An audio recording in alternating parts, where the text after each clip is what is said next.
Hey everyone. I just want to share with you a free writing thing I did today in a Zoom create space that I hosted with some friends for just a dedicated time to write and create. And I haven't written in a long time and I had a lot of fun with this. So I thought I would just actually read it to you. And I'll also post the text of it in the blog post.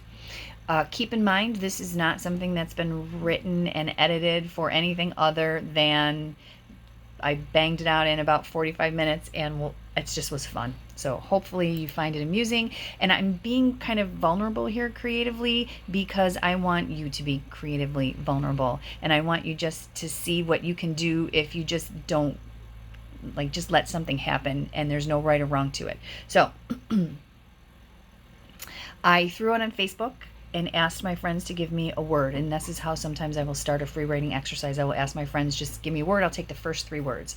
So the words were from Chris Stoker, Yvonne Ransell, and Larry Pleskow, and they were breathe, I, and whoa. So here's what we got.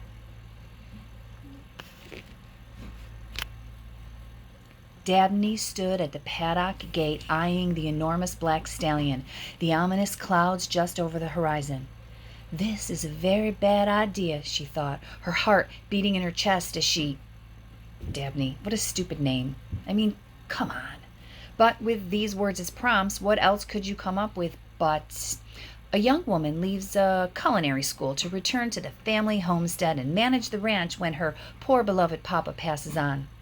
After months of driving the family business into the ground, she's confronted by a handsome banker come to foreclose on her land because while she's renowned for her souffles, she's actually shit at running a farm. In order to convince him not to take away her ancestors' legacy, she offers to handsome banker a tour of the property. He suggests that they do this via horseback, so she clumsily gets in the saddle and tells herself to breathe because her secret is that she can't ride a damned horse. An hour into the tour, the clouds erupt, and in the ensuing storm, and far from medical help, she pulls the reins, cries, "Whoa!" and falls off the blasted beast.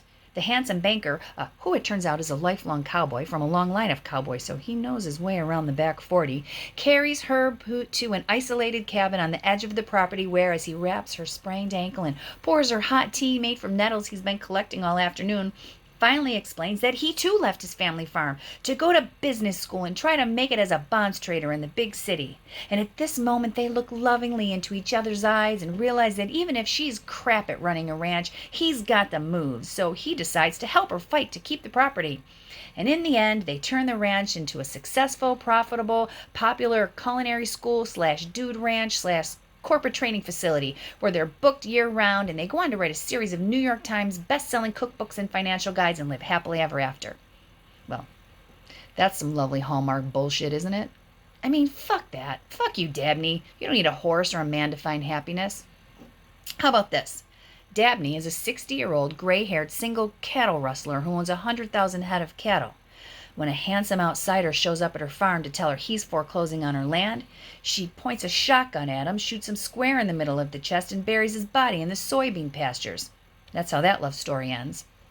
Okay, so maybe this banker turns out to be her high school sweetheart, who she thinks left her high and dry 40 years ago, when really he wrote her a letter asking her to come with him to San Francisco, where they'll set up a little import-export gift shop and grow medicinal herbs on their organic commune. But her father didn't want her to go, so he hid the letter, and when she sees him after all these years, no, wait, her mother didn't want her to go because she was jealous that Dabney was about to have all the things she wanted, but instead ended up stuck on this godforsaken cow farm.